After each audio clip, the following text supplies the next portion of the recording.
আল্লাহ রাসূল সাল্লাল্লাহু আলাইহি সাল্লাম একটা ভরা মজলিসে বললেন, এখন এক সাহাবী এসে এখানে বসবে, এই সাহাবীটা জান্নাতি। সব সাহাবারা অবাক, না জানি তিনি কার কথা বললেন। সবাই দেখতে পেলেন ইন দ্য মিন টাইম এক আনসারী সাহাবী এসে এই জায়গাটাতে বসলো। তার কয়েকদিন পরে আরেকটা ভরা মজলিস আল্লাহ রাসূল বললেন, এখন এই মাত্র এক সাহাবী এসে এখানে বসবে, এই সাহাবীটা জান্নাতি। ঠিক ওই দিনও ওই আনসারী সাহাবীটা এসে ওইখানে বসেছে। আবার কয়েকদিন পরে আল্লাহ রাসূল সাল্লাল্লাহু আলাইহি ওয়াসাল্লাম বললেন, এই মুহূর্তে এই মজলিসে এমন এক সাহাবী ঢুকবে, এই সাহাবীটা জান্নাতি। সবাই খেয়াল করে দেখলো, ওই যে আনসারী সাহাবীর কথা রাসূল সাল্লাল্লাহু আলাইহি ওয়াসাল্লাম আগে বলেছিলেন, ওই সাহাবী এসে ইন দ্য মিন টাইম ওই জায়গায় বসেছে। চিল্লায় পড়েন সুবহানাল্লাহ। সব সাহাবীরা অবাক হয়ে গেলেন। ঘটনা কি?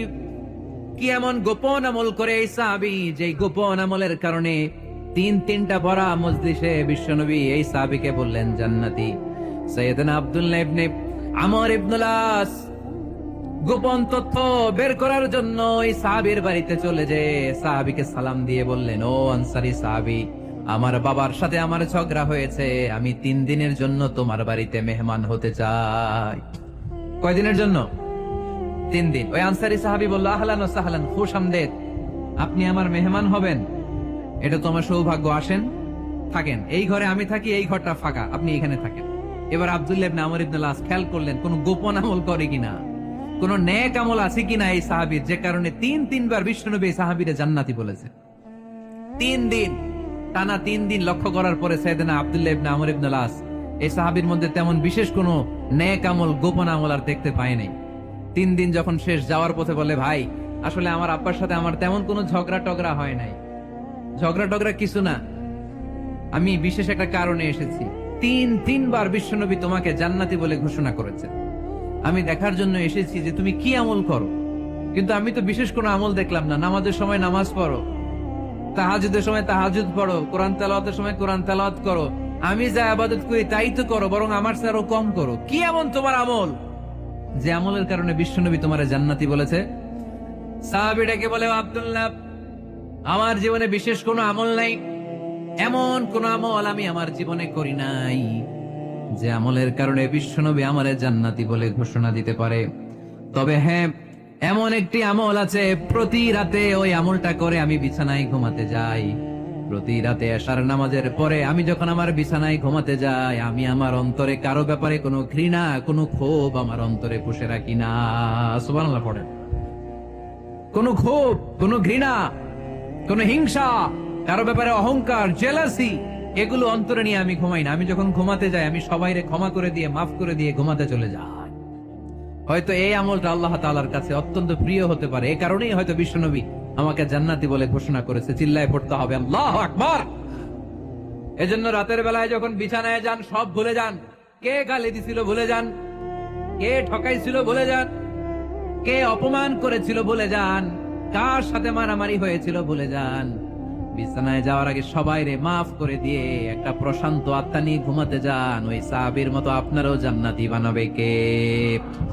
অনেকে আছে অতীতের কষ্ট ভুলতে চায় না, ভুলতে পারে না। কেউ আপনারে ধমকি দিছিল, কেউ আপনার সাথে খারাপ আচরণ করছিল, কেউ আপনারে গালি দিছিল, অনেকে এটারে পেলে পুষে অন্তরে বড় করে রাখে, আছে না নাই? ভুলতে চায় না। মনের ভেতরে রাগ পেলে পুষে রাখা ঠিক না। মনে মনে কয়, তুই আমারে মারছিলি, আমি তোরে মারব, তুই আমারে অপমান করছিলি ওই দিন, যদি একদিন সুযোগ পাই তোরে হতা এলামু। আছে না এরকম? সেই 20 বছর আগে আপনার এসে অপমান করছে, ওইটারে পেলে পুষে আপনি অন্তরে নিয়ে বয়ে বেড়াচ্ছেন। আর এই হিংসা, ক্ষোভ, যদি রাগ ভিতরে রাখেন, এটা আপনারা জ্বালায় দেয় ভিতরে, জানেন? আর যদি আপনি ক্ষমা করে দেন, একেবারে ঠান্ডা। জানেন এই ফর্মুলা আপনারা? এজন্য রাগ, ক্ষোভ, হিংসা কখনো অন্তরে পুষে রাখতে নাই। মা যাদাল্লাহু আবদান বিআফওয়িন ইল্লা ইজ্জান। কোন বান্দা যদি তার অন্য কোন ভাইকে ক্ষমা করে দেয়, আল্লাহ তাআলা এই ক্ষমাকারীর সম্মান আর মর্যাদাকে বাড়িয়ে দেয়।